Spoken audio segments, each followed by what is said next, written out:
আজ আমার বিয়ে, ঘরোয়াভাবে বিয়ে সম্পূর্ণ হলো। এখনো পর্যন্ত আমার বরের সাথে দেখাই হয়নি। দুজনে আলাদা রুমে বসেই কবুল বলেছি, সিগনেচার করেছি। আমি তো তবুও জানি আমার বর কে, কিন্তু আমার বর নাকি আমার ফটো পর্যন্ত দেখেনি। মায়ের পছন্দে চোখ বুজে লক্ষ্মী ছেলের মতো বিয়েতে রাজি হয়ে গেছে।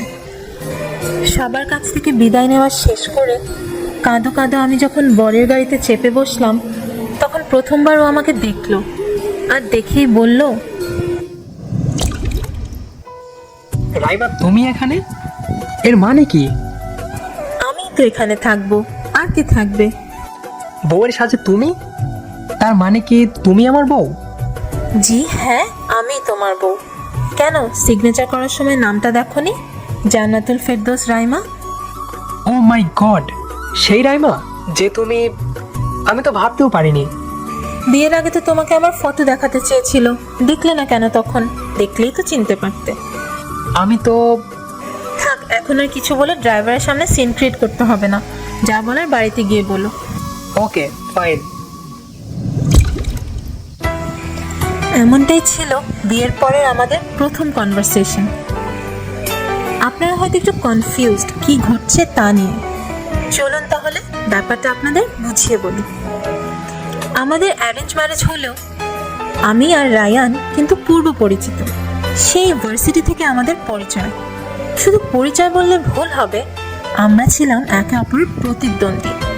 পড়াশোনায় আমরা দুজনেই খুব ভালো ছিলাম। কখনো রায়ান ফার্স্ট হলে আমি সেকেন্ড হতাম, আবার কখনো আমি ফার্স্ট হলে রায়ান হয়ে যেত সেকেন্ড।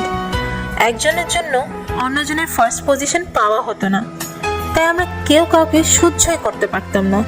একেবারে যাকে বলে দা কুমড়া সম্পর্ক ছিল আমাদের। কিন্তু এই মানুষটার প্রতি আমার একটা ভালো লাগা জন্ম নেয়, যেটার কাহিনী আমি আপনাদের পরে শোনাবো। আমি আমার নতুন বাড়িতে মানে শ্বশুর বাড়িতে পৌঁছে গেছি। ফুল দিয়ে মিষ্টি খাইয়ে খুব সুন্দরভাবে আমাকে বরণ করা হয়। এরপর আমার শাশুড়ি মা তার ছেলেকে আদেশ দেন আমাকে কোলে করে ঘরে নিয়ে যাওয়ার জন্য। মা, এসব তুমি কি বলছো? আমি ওকে কোলে নিতে যাব কেন? মা কড়া আদেশ দিলেন যে নিতেই হবে নতুন বউকে কোলে, এটাই নাকি বাড়ির নিয়ম। বেচারা আর কি করবে, আমার কাছে এগিয়ে এসে বলল, কাঁধে হাত রাখো, কোলে নিতে হবে তোমাকে। আমি ওর কথা মতো ওর কাঁধে হাত রাখলাম। তারপর ও আমাকে কোলে নিয়ে বাধ্য ছেলের মতো ঘরে নিয়ে গেল। এই কোলে নেওয়ার মাঝে ছিল না কোনো ভালোবাসা, ছিল শুধুই একটা দায়সারা ভাব। রুমে নিয়ে ধপ করে বিছানায় নামিয়ে দিল আমাকে। উফ, ব্যথা পেলাম তো, একটু আস্তে নামাতে পারলে না? ইস, শখ কত! শোনো মেয়ে, আমি জানতাম না যে তুমি আমার বউ হবে। জানলে বুঝি বিয়ে করতে না? তোমার কি মনে হয় যে মেয়ে পুরো ভার্সিটি জীবনে আমার চক্ষু শুনছিল তাকে আমি বিয়ে করতাম? আমাকে কি পাগলা কুত্তায় কামড়াইছে? তাহলে বিয়ের আগে আমার ফটো দেখলে না কেন? তাহলেই তো বুঝতে পারতে। আমি কি আর জানতাম যে দেশে এত মেয়ে থাকতে মা তোমাকেই খুঁজে আনবে আমার বউ হিসেবে? আমি ফটো দেখিনি, কারণ কি কারণ? কারণ আমার গার্লফ্রেন্ডের সাথে ব্রেকআপের পর আমি খুব বেশি আপসেট ছিলাম। মন মেজাজ কিছুই ভালো ছিল না। সেই সময় মা জোরাজোরি করে বিয়ের জন্য।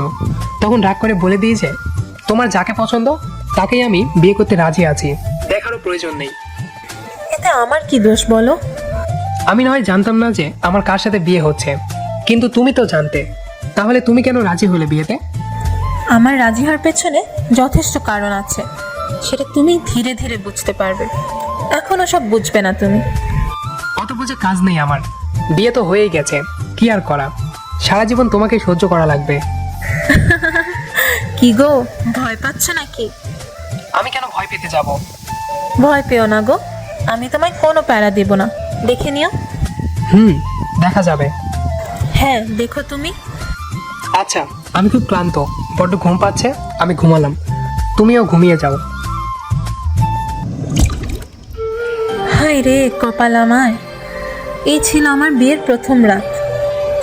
অন্যদের বিয়ের প্রথম রাত কতই না রোমান্টিক হয়, আর আমার, যাই হোক, প্রথমে রাগ দেখালেও পরে মেনে তো নিয়েছে। বাকিটা এখন আমার কাজ। সময়ের সাথে সাথে ওর মন জয় করে নেওয়ার দায়িত্বটা তো আমারই। আমি চেঞ্জ করে এসে বিছানায় এসে দেখি ঘুমন্ত অবস্থায় রায়ানকে খুব নিষ্পাপ মায়াময় লাগছে। ওর মায়া ভরা শিশুসুলভ নিষ্পাপ চেহারার প্রেমে পড়ে গেলাম আমি। খুব ইচ্ছে করলো ওর কপালে চুমু খেতে, কিন্তু যদি ওর ঘুম ভেঙে যায় তাই ভেবে আর চুমু দিলাম না। আস্তে করে ওর পাশে গিয়ে শুয়ে পড়লাম। বিছানায় শুয়ে এপাশ ওপাশ করছি, ঘুম আসছে না। কি যে করি, চলুন আপনাদেরকে আমার আর রায়ানের ভার্সিটি জীবনের মজার গল্প শোনাই। দিনটি ছিল সেমিস্টার ফাইনাল পরীক্ষার রেজাল্টের দিন, যেদিন প্রথমবার কথা হয়েছিল আমার রায়ানের সাথে। রায়ান ওর বন্ধুদের বলছিল, গতবার তো আমি ফার্স্ট হয়েছিলাম, দেখিস এইবারও আমি ফার্স্ট হব, কারণ আমার পরীক্ষা ফাটাফাটি হয়েছিল। কিন্তু নোটিশ বোর্ডের রেজাল্ট দেখে ওর চেহারা বিবর্ণ হয়ে গেল, মুখের হাসি মিলিয়ে গেল। রেগে মেগে বলে উঠল, এই রাইমাটা কে রে, আমাকে টপকে ফার্স্ট হয়ে গেল? একটু দূরেই দাঁড়িয়েছিলাম আমি। আমার বান্ধবীরা এসে আমাকে কংগ্রেচুলেশনস জানাচ্ছিল। সেটা শুনে রায়ান এগিয়ে এসে বলে, তুমি তাহলে রাইমা? ইয়েস, আমি রাইমা। তুমি তাহলে আমাকে টপকে ফার্স্ট হয়েছো? হ্যাঁ, আমি এবার ফার্স্ট হয়েছি। আই এম সরি যে তোমার পজিশনটা আমি এবার নিয়ে নিয়েছি। রাখো তোমার সরি। আমি এটা বুঝতে পারছি না যে আমার বদলে তুমি কিভাবে ফার্স্ট হলে। টিচাররা কি মনে করে তোমাকে ফার্স্ট করলো? এবার রায়ানের কথা শুনে আমার মেজাজটা খারাপ হয়ে গেল। আমি ওর সাথে নর্মালি কথা বলছিলাম, আর ও কিনা আমাকে তুচ্ছ তাচ্ছিল্য করছে। আমি কড়াভাবে উত্তর দিলাম, আমি যোগ্য বলেই আমাকে ফার্স্ট পজিশন দেওয়া হয়েছে। আর ফার্স্ট পজিশনটা কি আপনার কেনা? আপনি ছাড়া অন্য কেউ কি ফার্স্ট হতে পারে না? না, হতে পারে না, কারণ আই অ্যাম দ্য বেস্ট। এত অহংকার? এটা অহংকার নয়, এটা আমার কনফিডেন্স। এটা হলো ওভার কনফিডেন্স, যা একটা মানুষকে উপর থেকে নিচে নামিয়ে দেয়, যেমনটা কিনা হয়েছে তোমার সাথে। কি বললা তুমি? এত বড় কথা? ওকে, নেক্সট পরীক্ষায় আমিও দেখিয়ে দিব, তখন বুঝবে কে আসলে ফার্স্ট পজিশনের দাবিদার। দেখা যাবে। এভাবেই শুরু হয় আমাদের মাঝে টম অ্যান্ড জেরির মতো একটা সম্পর্ক। টকঝাল সম্পর্কটার কথা মনে পড়লে এখন বেশ মজাই লাগে। এরপর ক্লাসে একটা কুইজ পরীক্ষায় আমি সবার চেয়ে ভালো করি, এবং স্যার ক্লাসে এসে আমার প্রশংসায় পঞ্চমুখ হন। সবাইকে উপদেশ দেন আমার মতো করে লেখার। আমি তখন রায়ানকে খেয়াল করছিলাম, দেখলাম বেচারা ফর্সা মানুষটার কান দুটো রাগে লাল হয়ে গেছে। ক্লাস শেষে আমি রায়ানের কাছে গিয়ে বললাম, শুনলে তো স্যার কি বললো আমার ব্যাপারে? হয়েছে, স্যারের প্রশংসা শুনে এত লাফালাফির কিছু নেই। একটা পরীক্ষা ভালো করেছো তো কি হয়েছে, প্রতিবার যে ভালো করবা এমন তো কোনো কথা নেই। সময় সেটা বলে দেবে। আর শোনো, রেজাল্টে আমাকে হারাতে হলে শুধু কনফিডেন্স দিয়ে কাজ হবে না, ভালো মতো পড়াশোনা করতে হবে। ওই মেয়ে, কি বললা তুমি? আমাকে ভালো মতো পড়াশোনা করতে বলছো? আমি ভালো মতো পড়াশোনা করি না? জি হ্যাঁ। এই বলে রায়ানকে কিছু বলার সুযোগ না দিয়ে একটা ভেঙচি কেটে আমি চলে গেলাম। বেশ বুঝতে পারলাম যে পেছনে দাঁড়িয়ে রায়ান রাগে ফুঁসছে। পিছনে তাকিয়ে রায়ানের চেহারাটা দেখে বেশ মজা পেলাম, একদম অ্যাংরি বার্ডের মতো লাগছে। রায়ান আমাকে শত্রু ভাবতে শুরু করলো, আমাকে মজা দেখানোর সুযোগ খুঁজতে লাগলো। একদিন তো আমার সিটের পাশ দিয়ে যাওয়ার সময় পানির বোতল থেকে পানি ফেলে আমার বই খাতা ভিজিয়ে দিল। তারপর বলে উঠলো, oh, I am so sorry Raima. বোতল থেকে হঠাৎ পানি পড়ে গেল যে কিভাবে? বলে একটা মিচকে শয়তানের হাসি দিল। আমি তো বেশ বুঝলাম যে ও ইচ্ছে করেই কাজটা করেছে। আরেকদিন পরীক্ষার আগে আমার কলমের বক্সটা আমি সিটে রেখে বাথরুমে গিয়েছিলাম। ফিরে এসে দেখি কলমের বক্স নেই, কোথাও খুঁজে পেলাম না, কারো কাছ থেকে কলম চেয়েও পেলাম না। এমন সময় স্যার এসে পড়লেন, পরীক্ষা শুরু করে দিলেন। পরীক্ষা দিতে এসেছি অথচ কলম আনিনি, এটা বলে স্যার আমাকে খুব বকা দিলেন, অথচ আমার তো কোনো দোষ নেই। ক্লাস শেষে রায়ান বের হয়ে যাওয়ার পর দেখলাম ওর সিটে আমার কলমের বক্স। বুঝতে বাকি রইল না স্যারের বকা খাওয়ানোর জন্য এই কাজটা রায়ানই করেছে। যে পরীক্ষাটা হলো সেটাতে রায়ান আমার চেয়ে বেশি নম্বর পেয়ে গেল। স্যার যেই রায়ান সর্বোচ্চ নম্বর পেয়েছে বলে ওকে অভিনন্দন জানালো, ও তো খুশিতে বলে উঠলো, থ্যাংক ইউ স্যার। দেখলেন তো স্যার, সব সময়ের মতো আমি সর্বোচ্চ নাম্বার পেলাম। কিছু কিছু মানুষ আছে দুই একটা পরীক্ষায় ভালো নম্বর পেয়ে লাফানো শুরু করে দেয়। আমার আজকের মার্কস সেসব মানুষদের উৎসর্গ করলাম। আমি বেশ বুঝতে পারলাম রায়ান কথাটা আমাকে শুনিয়ে শুনিয়ে বলছে। এমনিতেই সর্বোচ্চ নম্বর পাইনি বলে মনটা খারাপ, তার উপর রায়ানের কথা শুনে মেজাজ গেল বিগড়ে। আমিও ওকে কথা শুনিয়ে শুনিয়ে বললাম, আচ্ছা স্যার, যেসব মানুষদের বেশি অহংকার তাদের তো পতন অনিবার্য, তাই না? আমাদের দুজনের কোল্ড ওয়ার্ড দেখে স্যার হাসলেন কেবল। ক্লাস শেষে রায়ান পরীক্ষার খাতাটা দিয়ে বাতাস খাওয়ার ভান করে শেষ বাজাতে বাজাতে আমার পাশ দিয়ে চলে গেল। আমি পেছন থেকে ওকে ডাকলাম, আয় রায়ান শোনা। কি হয়েছে বলো। তোমার সমস্যাটা কি বলো তো? কিসের সমস্যা? তুমি আমার সাথে এমন কেন করছো? আমার পিছনে লেগেছো কেন? আমার সমস্যাটা হলো যে ভার্সিটির প্রথম থেকেই আমি ফার্স্ট হয়ে আসছি। আমার এই পজিশন আমি খুব ভালোবাসি, আর এটার ভাগ আমি কাউকে দিব না। তুমি এমন বাচ্চাদের মতো অ্যাটিটিউড কেন করছো? তুমি ছাড়াও আরো ভালো স্টুডেন্ট থাকতে পারে, তারা ভালো রেজাল্ট করতেই পারে, এটা মেনে নিতে শিখতে হবে তোমার। বাচ্চা কিনা জানি না, কিন্তু আমি এমনই। আমার জিনিস শুধুই আমার। এই বলে রায়ান চলে গেল। উফ, ছেলেটা যে কি না, একদম বাচ্চাদের মতো জেদ। আরে বাবা, ক্লাসের ফার্স্ট পজিশনটাতে কেউ নাম লেখা নাকি যে আর কেউ নিতে পারবে না? ওর কথা শুনে মনে হলো যেন এটা ওর ছোটবেলার কোনো খেলনা, যেটা ও আর কাউকে খেলতে দেবে না। ওর এই বাচ্চার মতো অ্যাটিটিউড তখন বিরক্ত লাগলেও পরে এটা মনে করে আমি মনে মনে হাসতাম, আর সেই হাসিতে মিশেছিল অপার ভালো লাগা। সেই ভালো লাগার শুরুটা হয়েছিল এইভাবে। একদিন ক্লাস শেষ হতে হতে সন্ধ্যা হয়ে গেল। ভার্সিটির বাইরে দাঁড়িয়ে রিক্সার জন্য ওয়েট করছিলাম একা একা। হঠাৎ কিছু বকাটে ছেলে পাশে এসে দাঁড়িয়ে শীষ বাজাতে শুরু করলো। আমার দিকে তাকিয়ে হাসাহাসি করে কী সব বলা বলি করতে লাগলো নিজেদের মধ্যে। আমার খুব অস্বস্তি হতে লাগলো। আমি কিছুটা দূরে গিয়ে দাঁড়ালাম। ওরা যেই আবার আমার পাশে দাঁড়ানোর জন্য এগোলো, রায়ান ওর ফ্রেন্ডদের নিয়ে এসে ওদের বাধা দিল। এই যে ভাইয়ারা, আপনাদের সমস্যা কি? মেয়ে দেখলেই ইপটিজিং করতে মন চায় কেন? বাড়িতে মা বোন কিছু শিক্ষা দেয় নাই যে একটা মেয়েকে কিভাবে সম্মান করা উচিত? রায়ানের কথা শুনে মাথা নিচু করে ছেলেগুলো চলে গেল, আর আমার মনে খেলে গেল এক অন্যরকম ভালো লাগার ঢেউ। এমনটা তো আগে কখনো হয়নি। আগে তো কখনো রায়ানের কোনো কিছুই ভালো লাগেনি, কিন্তু এই ঘটনার পর থেকে রায়ানের প্রতি আমার শ্রদ্ধা ও ভালো লাগা জন্ম নেয়। ছেলেটা পড়াশোনা নিয়ে যতই অহংকার করুক না কেন, মনের দিক দিয়ে যে ও খুব ভালো সেটা আমি সেদিন বুঝে গেলাম। এরপর থেকে না চাইলেও আমার দৃষ্টি রায়ানের দিকেই চলে যেত। ও যাই পড়ে আসতো না কেন, তাতেই ওকে সবচেয়ে হ্যান্ডসাম লাগতো আমার চোখে। যে কথাই বলতো তা আমার কানে মধু বর্ষণ করতো। ওর হাসি আমার হৃদয় সুর তুলত। ও পাশ দিয়ে হেঁটে গেলেই অসাধারণ ভালো লাগায় শরীর শিহরিত হতো। একদিন আমি নিজ থেকে ওর সাথে কথা বলতে গেলাম। হাই রায়ান, কি খবর তোমার? কি ব্যাপার, আজকে সূর্য কোন দিকে উঠেছে যে রাইমা এসে আমার খোঁজ খবর নিচ্ছে? কেন, আমি কি তোমার খোঁজ নিতে পারি না?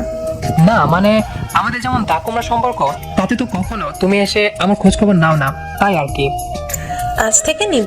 তা কেমন আছো বলো? ভালোই তো ছিলাম, কিন্তু তোমার কথা শোনার পর হার্ট অ্যাটাক হতে হতে বেঁচে গেলাম। কেন, কি হয়েছে এমন? তুমি এখন থেকে আমার খোঁজ খবর নেবা শুনে খুব অবাক হলাম, তাই আর কি। দেখো রায়ান, যা হবার তা হয়েছে। সব ভুলে এখন থেকে কি আমরা ফ্রেন্ড হতে পারি না? হ্যাঁ বেবি, বলো। Excuse me please. এই তো, তোমাকে মিস করি বাবু।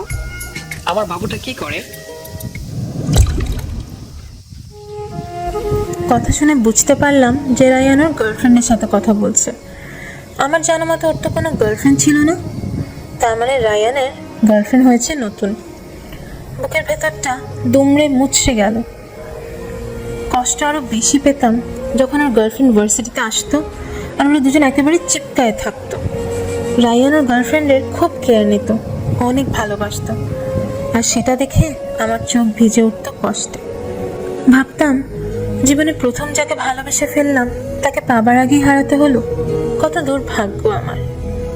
রায়ান যেন ফার্স্ট হতে পারে সেজন্য আমি ইচ্ছে করে সেমিস্টার ফাইনাল পরীক্ষা খারাপ দিলাম। রেজাল্ট পেয়ে রায়ান খুশি হয়ে বন্ধুদের বলল, ইয়েস, ফার্স্ট হয়েছি আমি আবার। দেখলি তো দোস্ত, আমি আবার আমার পজিশন ফিরে পেয়েছি। কি যে খুশি লাগছে আমার, তোদের বলে বোঝাতে পারবো না।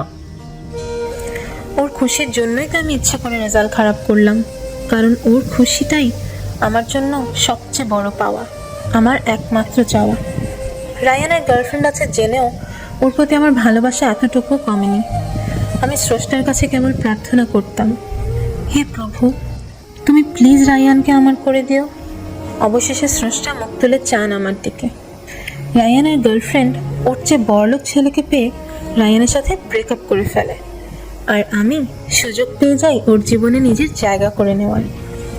বাবা মাকে দিয়ে রায়ানের মায়ের কাছে বিয়ের প্রস্তাব পাঠাই। এতখানি ভালোবাসি ওকে যে মেয়ে হয়েও ওর বাড়িতে বিয়ের প্রস্তাব দিই। রায়ানের মা বিয়েতে রাজি হয়ে যান। রায়ান তখন সদ্য গার্লফ্রেন্ড হারিয়ে খুব আপসেট ছিল, তাই ও মাকে বলে দেয় যে মায়ের পছন্দেই বিয়ে করবে, মেয়েকে বিয়ের আগে দেখার প্রয়োজনও নেই। আর এভাবে আমাদের বিয়েটা হয়ে গেল। কাল সকাল থেকে আমার জীবনের সবচেয়ে কঠিন পরীক্ষা শুরু, রায়ানের মন জয় করার পরীক্ষা। সবাই আমার জন্য দোয়া করবেন, আমি যেন রায়ানের মনে জায়গা করে নিতে পারি। রাইমা কি পারবে রায়ানের মন জয় করতে? খুব সকালে আমার ঘুমটা ভেঙে গেল। আমি উঠে দেখি যে রায়ান তখন ওর ছোট্ট শিশুর মতো ঘুমাচ্ছে। ওর মাথায় আলতো করে হাত বুলিয়ে দিলাম, তারপর খুব নরমভাবে ঠোঁট ছোঁয়ালাম ওর কপালে। ভাগ্যিস টের পাইনি, টের পেলে না জানি কি করে বসতো। তারপর আমি গেলাম গোসল করতে। গোসল সেরে বের হয়ে খুব সুন্দর করে সাজলাম। নীল শাড়ির সাথে মিলিয়ে নীল টিপ আর হাত ভর্তি নীল কাচের চুড়ি পরলাম। সাজগোজ শেষ হলে মনে হলো যে এখন রায়ানকে ডাকা উচিত। একটু অন্যরকমভাবে ওর ঘুম ভাঙাতে চাইছিলাম, তাই রায়ানের কাছে গিয়ে চুড়ির রিনিঝিনি শব্দ করে বললাম, ওগো উঠো, সকাল হয়ে গেছে তো। আম্মু আর একটু ঘুমাই। এই বলে উল্টো দিকে ফিরে শুরু। কি যে করি, হঠাৎ মাথায় একটা আইডিয়া আসলো। আমার ভেজা চুলগুলো থেকে পানি ঝাড়লাম ওর মুখে। চোখ মুখ কুঁচকে গেল রায়ানের। বিরক্ত হয়ে বলে উঠল, উফ আম্মু, এটা কি করলে? আরে আম্মু না গো, তোমার বউ। আমার দিকে তাকিয়ে ভ্যাবাচাকা খেয়ে উঠে বসলো বিছানায় রায়ান। তারপর বলল, এসবের মানে কি? অনেক বেলা হয়ে গেছে, তাই তোমার ঘুম ভাঙানোর চেষ্টা করছিলাম। ডাক দিলেই হতো, এত কাহিনী করার কি দরকার ছিল? ওর কথা শুনে মনটা বেশ খারাপ হয়ে গেল। আমি এত রোমান্টিকভাবে ওর ঘুম ভাঙালাম, আর ও কেমন নিরসভাবে কথা বলছে। যাই হোক, আমি বললাম, বিয়ের পর প্রথমবার বরের ঘুম ভাঙালাম, একটু কাহিনী না করলে কি চলে? আচ্ছা হয়েছে, আমি ফ্রেশ হয়ে আসছি। রায়ান গেল ওয়াশরুমে ফ্রেশ হতে। আমি চলে গেলাম সোজা রান্নাঘরে। বাসায় শুধু আমরা দুজন আর একটা কাজের মেয়ে। রায়ানের ফ্যামিলি গ্রামের বাড়িতে থাকে। শাশুড়ি মার কাছে থেকে জেনে নিয়েছিলাম সকালের নাস্তা হিসেবে রায়ানের ফেভারিট হলো আলু পরোটা, তাই নিজ হাতে ওর জন্য সেটা বানাতে লাগলাম। একটু পরেই রায়ান হাত দিল। এই টুনি, নাস্তা দিয়ে যা। একটু ওয়েট করো গো, এখনই নাস্তা আনছি। অল্প কিছুক্ষণের মধ্যেই রায়ানের প্রিয় আলু পরোটা ওর সামনে হাজির করলাম। রায়ান তো দেখে অবাক। ওয়াও, আলু পরোটা? কিন্তু এটা এলো কোথা থেকে? টুনি তো এসব বানাতে জানে না। টুনি ছাড়াও বাড়িতে আরেকজন মানুষ আছে যে কিনা এখন থেকে তোমার সব পছন্দ অপছন্দের খেয়াল রাখবে। মানে আলু পরোটা আমি বানিয়েছি, আমার বর খেতে ভালোবাসে তাই। আর কথা না বলে খেয়ে বলো তো কেমন হয়েছে। থ্যাঙ্কস রাইমা। বিয়ের প্রথম দিন সকাল সকাল উঠে কষ্ট করে আমার প্রিয় নাস্তা তৈরি করার জন্য। দেখে তো দারুণ সুস্বাদু লাগছে। আমার আর তর্স হয়েছে না, আমি শুরু করলাম। এই বলে এক টুকরো আলু পরোটা মুখে দিল রায়ান। আমি তো একদৃষ্টে চেয়ে আছি ওর চেহারার দিকে। ওর চেহারার এক্সপ্রেশন দেখে বুঝবো যে খাবার মজা হয়েছে কিনা। প্রথমবার খেয়ে রায়ান বলল, দারুণ মজা হয়েছে রাইমা। এত টেস্টি আলু পরোটা আমি কখনো খাইনি। আরও একটা দাও না। ওর কথা শুনে মনটা খুশিতে ভরে গেল। পুরুষের মনের রাস্তা নাকি পেটের ভেতর দিয়ে যায়। প্রথম দফায় তাহলে সাফল্য পেয়েই গেলাম। আমি বললাম, তোমার খেতে ভালো লেগেছে, এতে আমার সকল কষ্ট সার্থক। আরও এনে দিচ্ছি, মন ভরে খাও। এ মা, দেখো এত মজা নাস্তা পেয়ে আমি ভুলেই গেছি। স্বার্থপর মতো একাই খেয়ে যাচ্ছি, তোমাকে খেতে বলিনি। প্লিজ তুমিও খেতে বসো রাইমা। আচ্ছা ঠিক আছে, বসছি। প্রথমবার ভালোবাসার মানুষটার সাথে পাশাপাশি বসে খাওয়ার অনুভূতিটাই আলাদা। আর যখন দেখছিলাম যে ও খুব মজা করে খাচ্ছে, খুব শান্তি লাগছিল আমার। খাওয়া শেষ করে রায়ান বলল, thank you so much Raima for the delicious breakfast. You are most welcome. আচ্ছা, আমি এখন তাহলে অফিসে যাই। কি বললে তুমি? তুমি এখন অফিস যাবে? বিয়ের পরের দিন সকালে কেউ অফিস যায়? আর তোমার কলিগরাই বা কি ভাববে? কথাটা তুমি ঠিকই বলেছ, কিন্তু বাসায় থেকেই বা কি করব? কি করবে মানে? আমাকে নিয়ে ঘুরতে যাবে? হাই রে, এখন তোমাকে নিয়ে ঘুরতেও যেতে হবে? জি হ্যাঁ, যেতে হবে। তা কই ঘুরতে যাবে বলো? এখন তো শরৎকাল, কাশফুলের সময়। শ্বেত শুভ্র কাশফুল আমার কাছে দারুণ লাগে। নিয়ে যাবে আমায় কাশবনে? কাশফুল তো বিকেলবেলায় দেখতে ভালো লাগে। এতক্ষণ আমরা কি করব? কি করব মানে? গল্প করব। ও হ্যাঁ, আরেকটা কাজ করা যায়। সেটা কি? চলো লুডো খেলি। লুডো তো আমার প্রিয় একটা খেলা, কিন্তু তুমি জানলে কি করে? জানি জানি, তোমার ব্যাপারে অনেক কিছুই আমি জানি।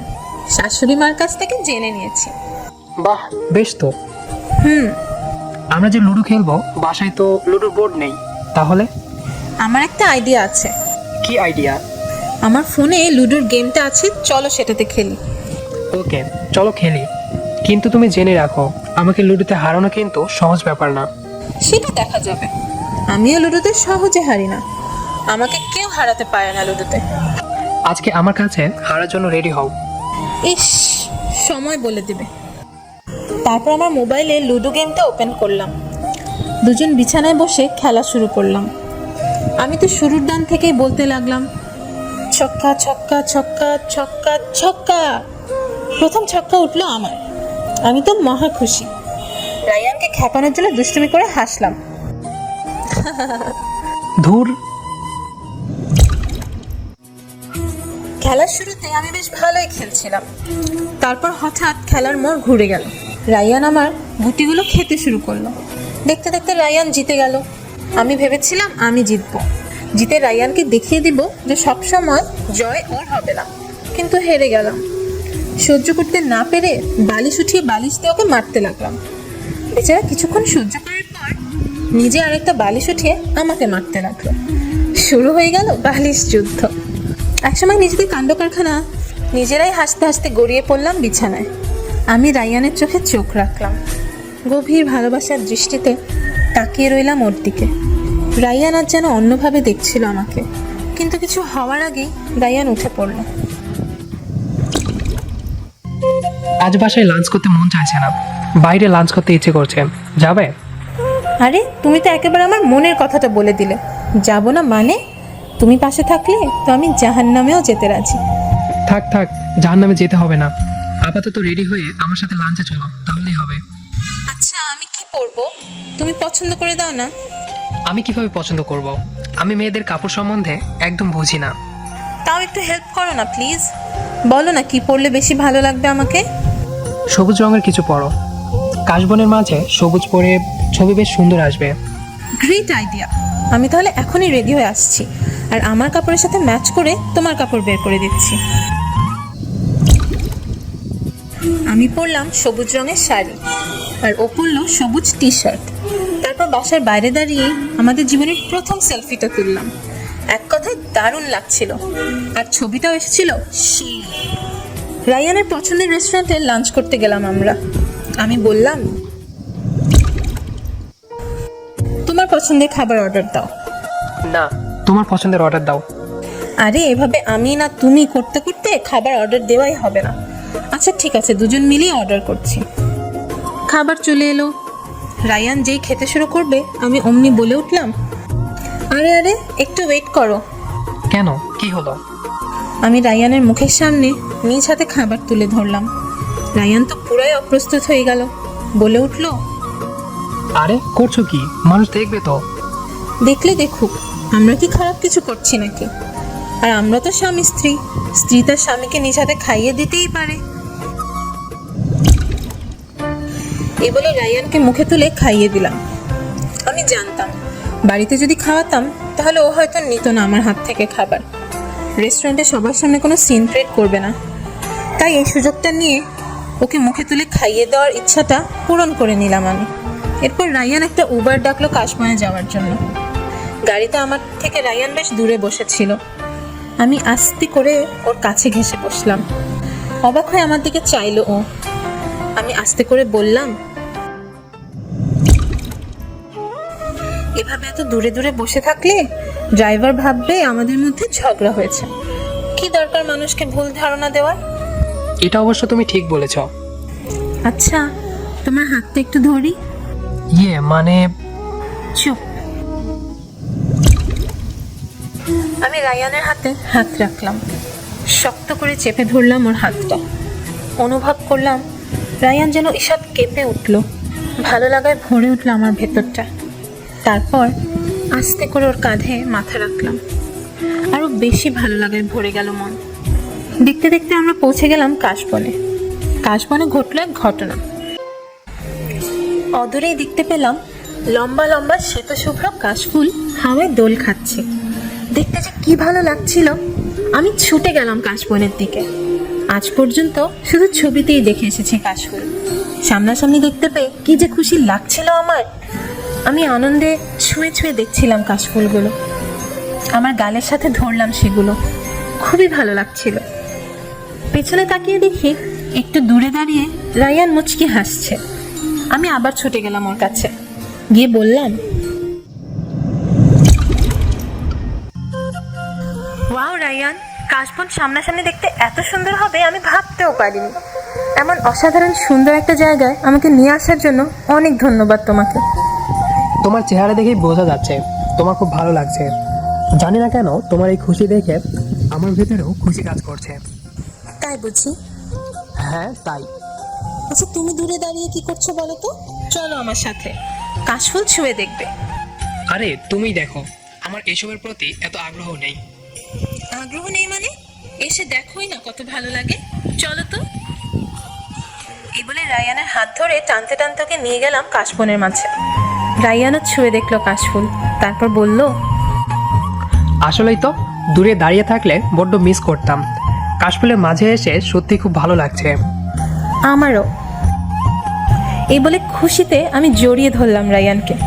ও তো পুরাই অপ্রস্তুত হয়ে গেল, ভ্যাবাচাকা খেয়ে বলল, আরে আরে রাইমা, করছো কি তুমি?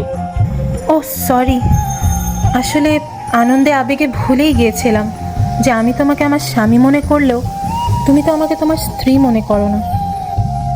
আমাকে মন খারাপ করতে দেখে রায়ান সাথে সাথে কথা ঘুরিয়ে বলল, এত সুন্দর একটা জায়গায় এসেছো আর ছবি তুলবো না? তুলবো তো, কিন্তু তুমি সুন্দর করে পোজ দিয়ে দাঁড়াও, আমি তুলে দিচ্ছি তোমার দারুণ কিছু ছবি। রায়ানের কথা মতো আমি কাশফুল ধরে পোজ দিয়ে দাঁড়িয়ে বললাম, কেমন লাগছে আমায়? সবুজ পরি। সত্যি বলছো? না মানে আশেপাশে সাদা ও সবুজের মাঝে সবুজ শাড়ি পরা তোমাকে বেশ মানিয়েছে। Thank you.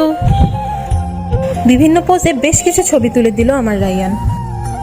কেমন এসেছে গো ছবিগুলো? আমার তোলা ছবি কখনো খারাপ হতেই পারে না। আচ্ছা তাই বুঝি, কই দেখি তো।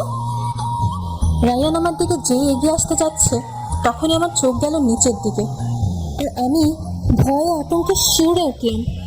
রায়ানের পায়ের কাছে ফনা তুলে রয়েছে একটি সাপ। কোনো মতে কাঁপা কাঁপা গলায় বললাম, একটু নড়বে না। কেন, কি? এই বলে আমার আতঙ্কিত দৃষ্টি অনুসরণ করে নিচে তাকিয়ে দেখতেই রায়ানের চেহারা পুরো ফ্যাকাশে হয়ে গেল। ভয়ে আতঙ্কে যে ওর হাত পায়ে পানি ছিল না সেটা চেহারা দেখে বেশ বোঝা যাচ্ছিল। একদম নড়বে না কিন্তু, যেভাবে আছো ঠিক সেভাবেই দাঁড়িয়ে থাকো। আর ভয় পেও না, আমি কিছু একটা করছি।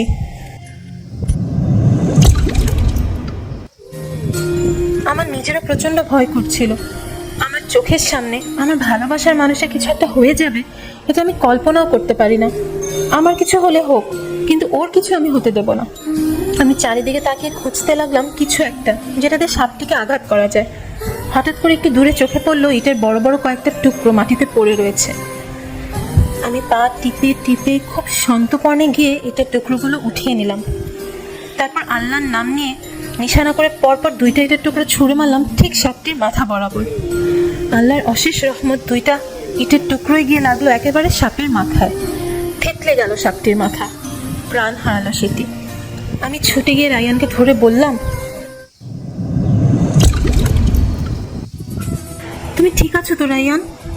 রাইমা, আজ তুমি আমায় প্রাণে বাঁচালে। এই বলে রায়ান আমাকে জড়িয়ে ধরলো, জড়িয়ে ধরে কেঁদে ফেললো বেচারা। কাঁদতে কাঁদতে বলল, রাইমা, তোমার সাথে আমি সবসময় খারাপ আচরণ করেছি, তোমাকে স্ত্রীর মর্যাদা দেইনি। সেই তুমি কিনা আজ নিজের বিপদের কথা চিন্তা না করে আমার প্রাণ রক্ষা করলে। আমি তোমার কাছে চিরঋণী রইলাম। এভাবে বলো না রায়ান, ভালোবাসার মানুষটার জন্য এতটুকু করবো না? রায়ান আমার কথা শুনেই সাথে সাথে আমাকে ছেড়ে দিয়ে আমার চোখে চোখ রেখে প্রশ্ন করলো, কি বললে তুমি রাইমা? তুমি কি আমায় ভালোবাসো? আমি ঠিক এভাবে আমার ভালোবাসার কথাটা ওকে বলতে চাইনি, তাই কোনো মতে কথা ঘুরিয়ে বললাম, আরে এই জায়গায় আর বেশিক্ষণ থাকা ঠিক হবে না, চলো তাড়াতাড়ি চলে যাই। তা তো যাবো, কিন্তু তার আগে আমার প্রশ্নের উত্তর দাও। কোন প্রশ্ন? তুমি যে বললে আমি তোমার ভালোবাসার মানুষ, তুমি কি আমাকে ভালোবাসো রাইমা? গাধাটা কিচ্ছু বোঝে না।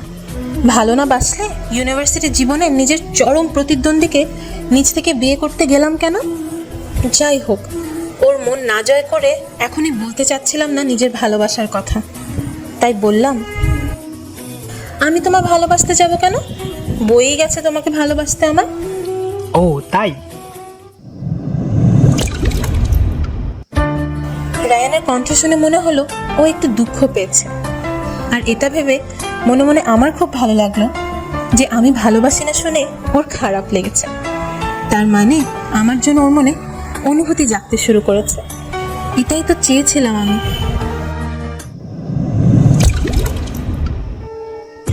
জি তাই, এবার তো চলেন স্যার। একটা কথা কিন্তু স্বীকার করতেই হবে যে তোমার নিশানা দারুণ, একেবারে ডাইরেক্ট সাপের মাথায় লেগেছে ইট, না হলে কি যে সর্বনাশ হয়ে যেত। আরে আমি তো ছোটবেলা থেকেই নিশানাবাজি প্র্যাকটিস করি, সঠিক নিশানা লাগাতে আমার খুব ভালো লাগে, আর আমি পারিও ভালো, সেটা তো দেখলেই আজ। এই বলে আমি সামনের দিকে এগিয়ে যেতে লাগলাম, আর হঠাৎ করে হোঁচট খেয়ে পড়ে গেলাম। আও! আরে আরে, কি হলো তোমার? হোঁচট খেয়ে পড়ে গেছি, খুব ব্যথা পেয়েছি পায়ে, উঠতে পারছি না। রায়ান ওর হাত বাড়িয়ে দিল আমার দিকে আর বলল, আমার হাত ধরে উঠো। আমি রায়ানের হাত ধরলাম শক্ত করে, কিন্তু উঠতে গিয়েও আবার বসে পড়লাম। উঠতে পারছি না তো। খুব বেশি ব্যথা পেয়েছো?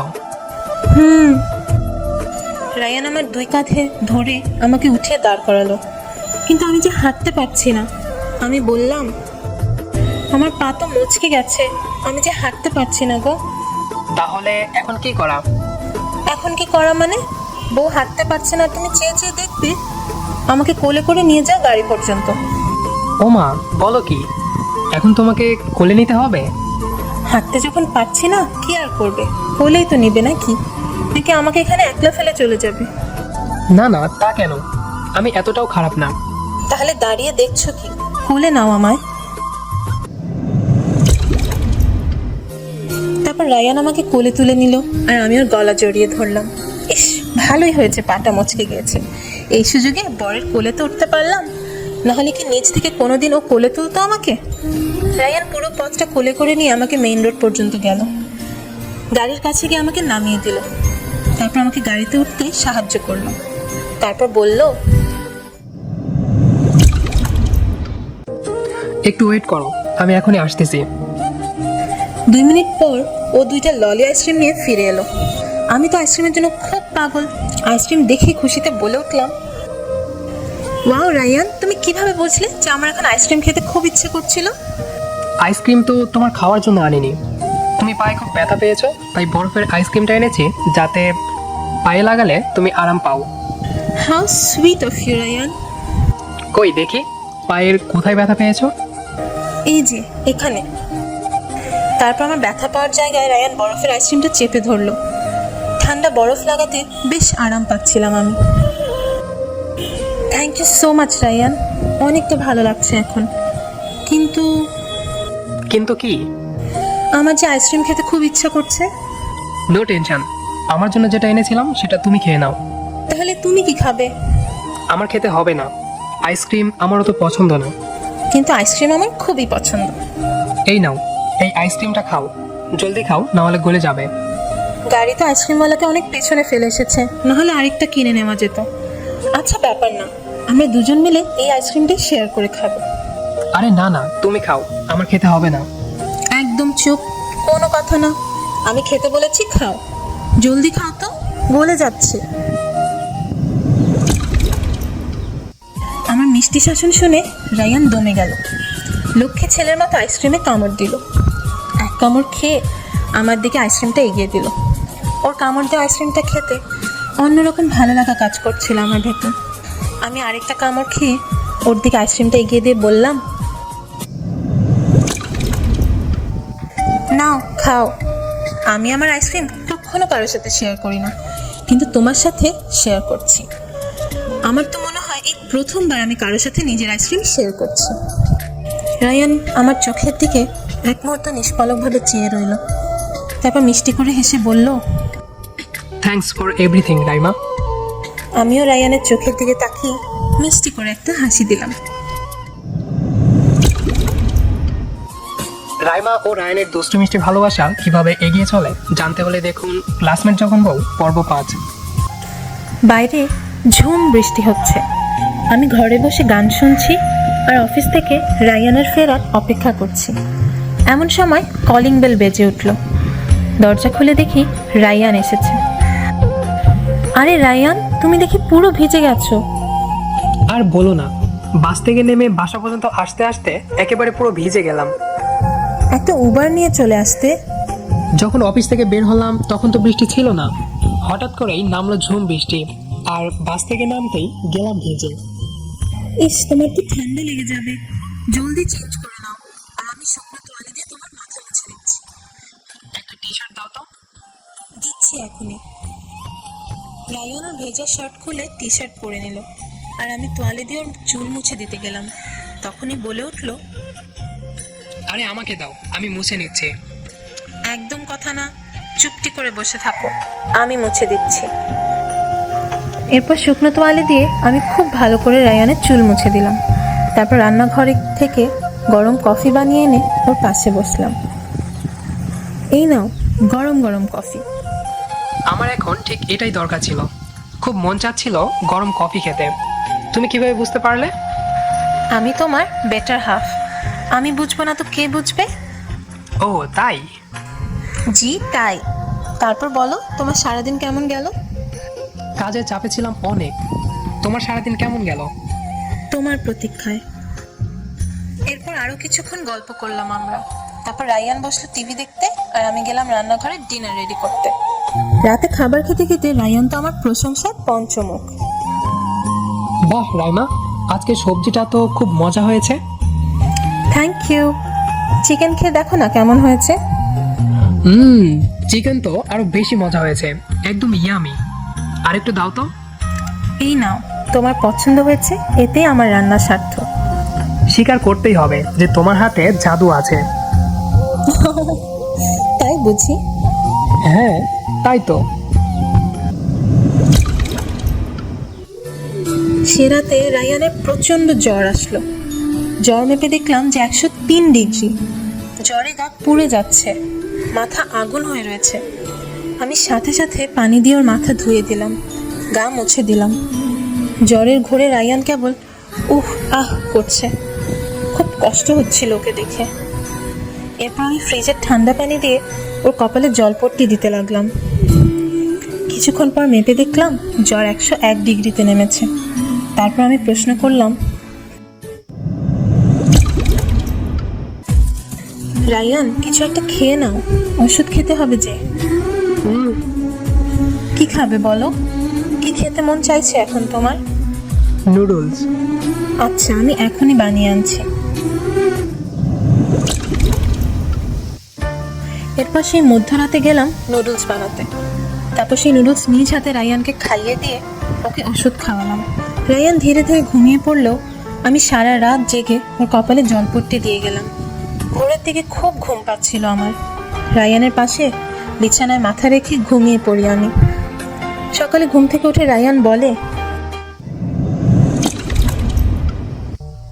রাইমা, তুমি সারা রাত বিছানায় শওনি? না মানে তোমার যেন আর জ্বর না আসে, তাই সারা রাত জলপট্টি দিচ্ছিলাম। এই রে, তোমাকে সারা রাত ঘুমাতে দেইনি। খুব কষ্ট দিয়ে ফেললাম তোমাকে না?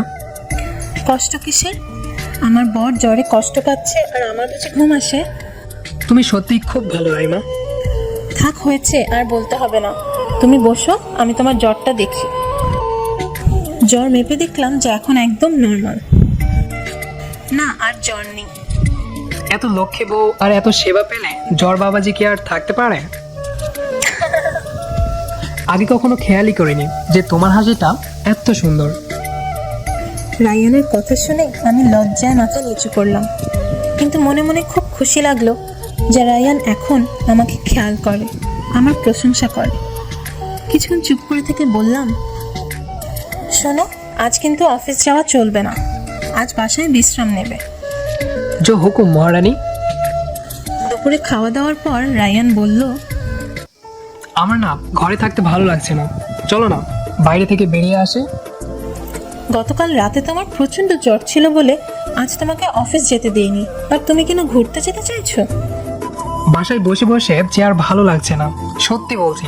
আমি এখন পুরোপুরি সুস্থ আছি, বাইরে গেলে কোনো সমস্যা হবে না আমার। ঠিক তো? হ্যাঁ বাবা, ঠিক ঠিক ঠিক। ওকে, তাহলে রেডি হয়ে নাও, আমিও রেডি হচ্ছি। রায়ান পরলো হালকা নীল রঙের শার্ট, আর আমি ওর সাথে ম্যাচ করে হালকা নীল রঙের 3 পিস পরলাম। তারপর ড্রেসিং টেবিলে বসে চুল আঁচড়াতে আঁচড়াতে রায়ানকে উদ্দেশ্য করে মনের সুখে গেয়ে উঠলাম, তুমি হাসলে আমার ঠোঁটে হাসি, তুমি আসলে জোনাকি রাশি রাশি, রাখিয়া গেলে তোমায় অনুরাগে, বলো কিভাবে বোঝাই ভালোবাসি, সব চিঠি সব কল্পনা জুড়ে রং মিশে যায় রুক্ষ দুপুরে, সেই রং দিয়ে তোমাকে আঁকি, আর কিভাবে বোঝাই ভালোবাসি। ওয়াও রাইমা, তুমি এত সুন্দর গাইতে পারো। আমার বউয়ের এত সুন্দর কণ্ঠ, আর আমি এতদিন সেটা মিস করেছি।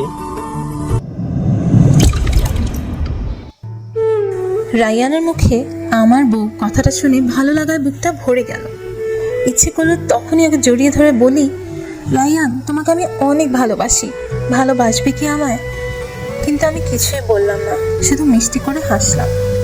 সেদিন শপিংয়ে গিয়ে এমন একটা ঘটনা ঘটে যার জন্য রায়ান ওর ভালোবাসার কথা স্বীকার করতে বাধ্য হয়।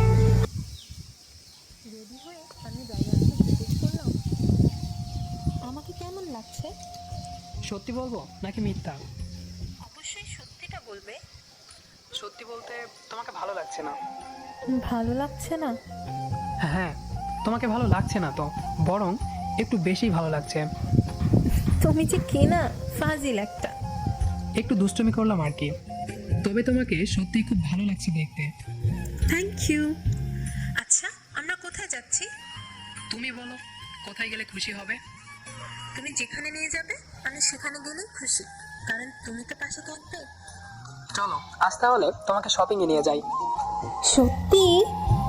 হ্যাঁ, তোমাকে তো কখনো শপিংয়ে নিয়ে যাওয়া হয়নি, আর তাছাড়া আমি যতটুকু জানি মেয়েদের শপিংয়ে নিয়ে গেলে ওরা সবচেয়ে বেশি খুশি হয়।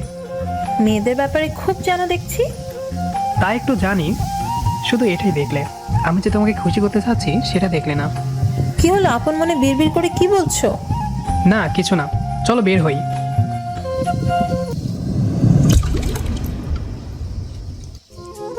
সেদিন রায়ান আমাকে নিজ থেকে পছন্দ করে অনেক কিছু কিনে দিল। আমি তো ভাবতেই পারিনি রায়ান আমাকে এত কিছু গিফট করবে। শপিং শেষে খুব খুশি মনে বের হচ্ছি। এমন সময় হঠাৎই রাহাতের সাথে দেখা। রাহাত হলো আমার ছোটবেলার বন্ধু। সেই ছোটবেলায় আমরা পাশাপাশি ফ্ল্যাটে থাকতাম, তখন থেকে আমাদের বন্ধুত্ব। অনেক বছর পর ওর সাথে দেখা হলো। আমরা তো দুজনেই অবাক, এত বছর পর দুই বন্ধুর দেখা হয়েছে। আমরা তো খুব হেসে হেসে গল্প করছিলাম, কিন্তু ওটা যে রায়ানের খারাপ লাগছিল সেটা বুঝতে পারিনি তখন, বুঝেছিলাম পরে। আমি রাহাতকে রায়ানের সাথে পরিচয় করিয়ে দিলাম। ও শুধু গম্ভীর মুখে করলো। বুঝতে পারলাম না রায়ানের হঠাৎ কি হলো। বাসায় ফেরার পথে রায়ান পুরো রাস্তা গম্ভীর ছিল, কোনো কথাই বলল না। আমি কত কিছু বললাম, ও শুধু চুপ করে শুনলো। বাসায় ফিরে আমি প্রশ্ন করলাম,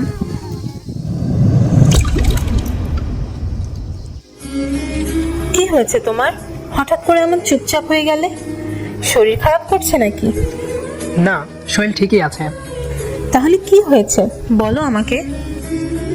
কি হলো বলো? তুমি ওই ছেলের সাথে এত হেসে হেসে কথা বলছিলে কেন? আরে ও তো আমার ছোটবেলার বন্ধু, খুব ভালো বন্ধু আমরা।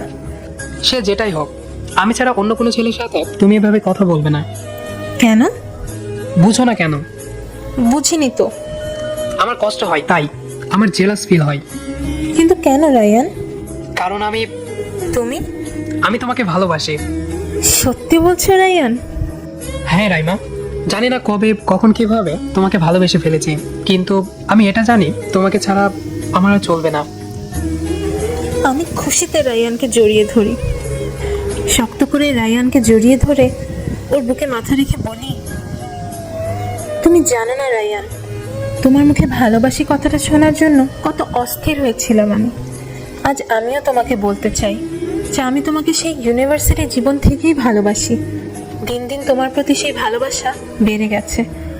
আমি এতদিন বলিনি কারণ আমি চেয়েছিলাম তোমার মনে আগে আমার জায়গা করে নিতে। আজ তাই নিশ্চিন্তে তোমার বুকে মাথা রেখে বলতে পারি, ভালোবাসি, ভালোবাসি, অনেক ভালোবাসি।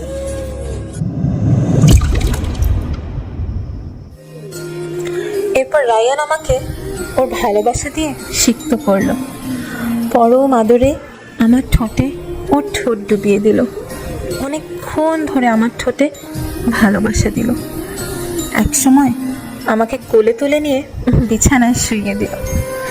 তারপর দুজনের মাঝে উঠল ভালোবাসার ঝড়। পাঠক বন্ধুরা, বাকিটা তো বুঝতেই পারছেন। আমাদের এই গল্প এখানেই শেষ করছি। আমাদের জন্য দোয়া করবেন এবং গল্পটা কেমন লাগলো কমেন্টে অবশ্যই জানাবেন। ধন্যবাদ সবাইকে।